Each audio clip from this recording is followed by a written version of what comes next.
हम में से बहुत सारे लोग आजकल डिप्रेस्ड फील करते हैं and most of us don't know why. हमें रीजन नहीं पता होता. And if you are one among those people, so this video is for you. Do watch.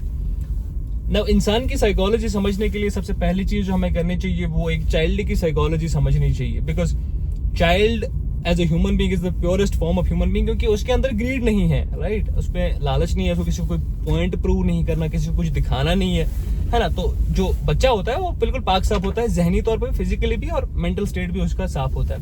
लेकिन बच्चे की साइकोलॉजी समझने में आप दो चीज समझें जरूर. अगर आप पेरेंट भी है ना, तो ये चीज आप बिल्कुल ध्यान रखें कि जब आप अपना बच्चा रेज कर रहे हैं, परवरिश कर रहे हैं बच्चे की, तो इन दो चीजों का बहुत ख्याल रखें. उसमें पहली चीज आती है, बच्चा इनहेरिटेडली, वो कोई भी बच्चा हो, वो कहीं का भी हो, वो ईगोसेंट्रिक होता है. उसको लगता है कि सारी दुनिया उसके इर्द गिर्द घूमती है, the whole world revolves around him. इसीलिए वो टेंट्रम्स थ्रो करता है. वो क्या करता है, उसको कोई चीज चाहिए तो वो रोना शुरू कर देगा कि उसको चाहिए तो चाहिए, इर्रेस्पेक्टिव ऑफ वो पॉसिबिलिटी उस चीज की भी है भी या नहीं. बच्चे को ये फर्क नहीं पड़ता, क्योंकि बच्चे होते हैं ईगोसेंट्रिक. ठीक है, उनको लगता है सारी दुनिया उनके इर्द गिर्द घूमती है. दूसरा, बच्चे को जो इश्यूज होते हैं वो होते हैं सबसे ज्यादा एबेंडोनमेंट इश्यूज. यानी कि बच्चा इनहेरिटेडली ये सोचता है कि मुझे कहीं कोई छोड़ ना दे. वो बेसिकली पेरेंट्स ही होते हैं, क्योंकि वो उसके इर्द गिर्द होते हैं. ऐसा क्यों सोचता है बच्चा? क्योंकि उसका पूरा सर्वाइवल इन लोगों पे डिपेंडेंट होता है, तो उसको एबेंडोनमेंट इश्यूज होते हैं कि कहीं ये मुझे छोड़ ना दे. अब बहुत सारे लोगों की पेरेंटिंग में ये गलती हो जाती है कि वो बच्चे को उतना अफेक्शन, उतना प्यार, उतना केयर, उतना अटेंशन नहीं दे पाते, तो उस बच्चे में एबेंडोनमेंट इश्यूज बचपन से ही जो है वो इश्यूज होने शुरू हो जाते हैं. अब क्या होता है ना कि when somebody as a child suffers a stage like this, and this could happen to a person who has a very healthy lifestyle or comparatively has everything, उसके पास possessions है, उसके माँ बाप उसको अच्छी लाइफ दे रहे हैं, पीसफुल इन्वायरमेंट है, सब कुछ बढ़िया, उसके साथ भी ये हो सकता है.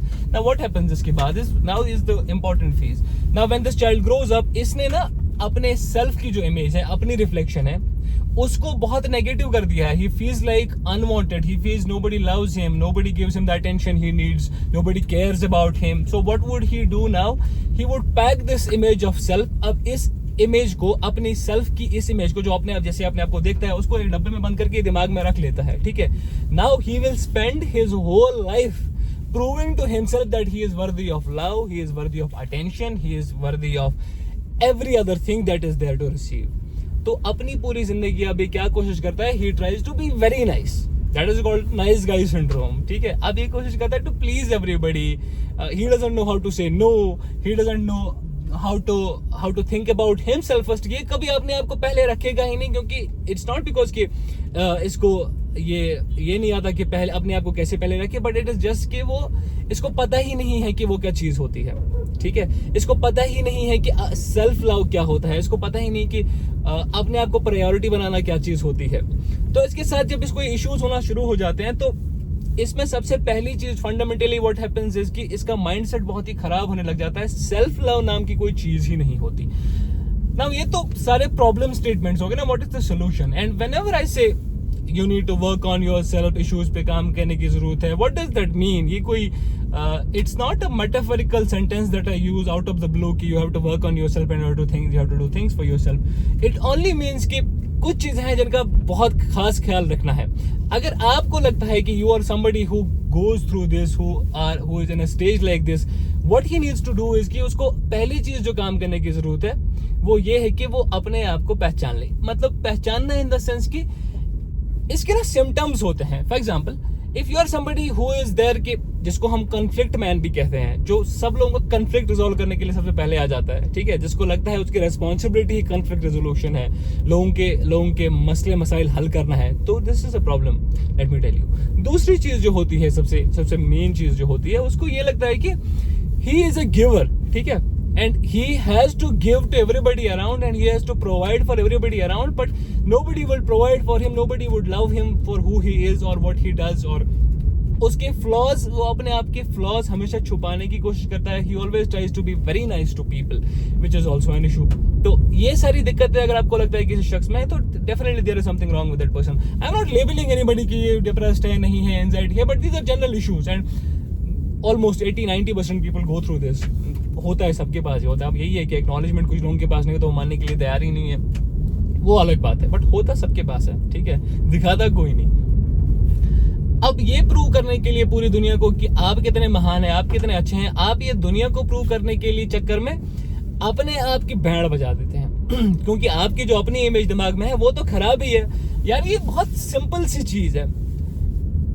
वो शेर भी है कि उम्र भर धूल, पता नहीं कुछ तो शेर है, हालांकि लोग इसको एसोसिएट कर देते हैं गालिब साहब के साथ, पर गालिब साहब का शेर नहीं है। Let me tell you this, के उम्र भर धूल चेहरे पे थी और आईना साफ करता रहा, समथिंग लाइक दैट।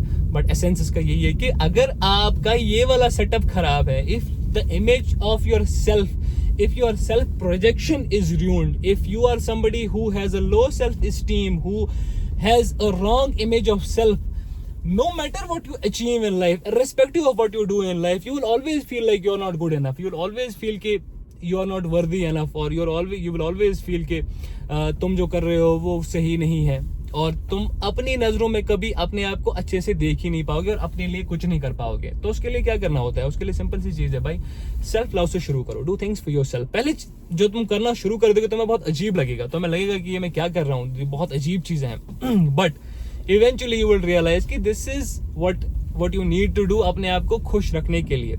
मैं नहीं कहता कि तुम और लोगों के साथ जाओ और लड़ाई करो और वहां झगड़े करो, ऐसा मैं बिल्कुल नहीं कह रहा। बट आई एम सेइंग कि you need to prioritize yourself at least. तुम्हें अपने आप को प्रायोरिटी बनाने की जरूरत है कम से कम।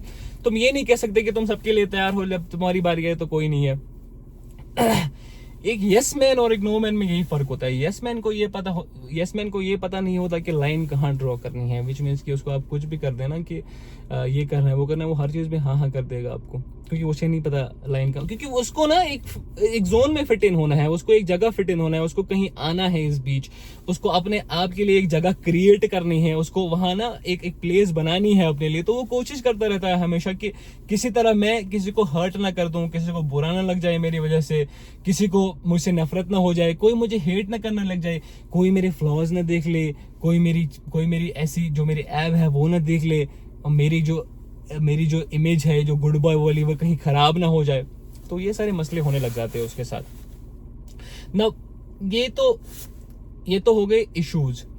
अब the person who is suffering needs affirmations. Affirmations से मुराद है कि if you are somebody who deals with this, you need to wake up and tell yourself that you are good enough. और ये सिर्फ ऐसे नहीं होगा कि आप मन में ही सोच रहे हैं कि मैं तो बहुत बढ़िया हूं तो हो गया।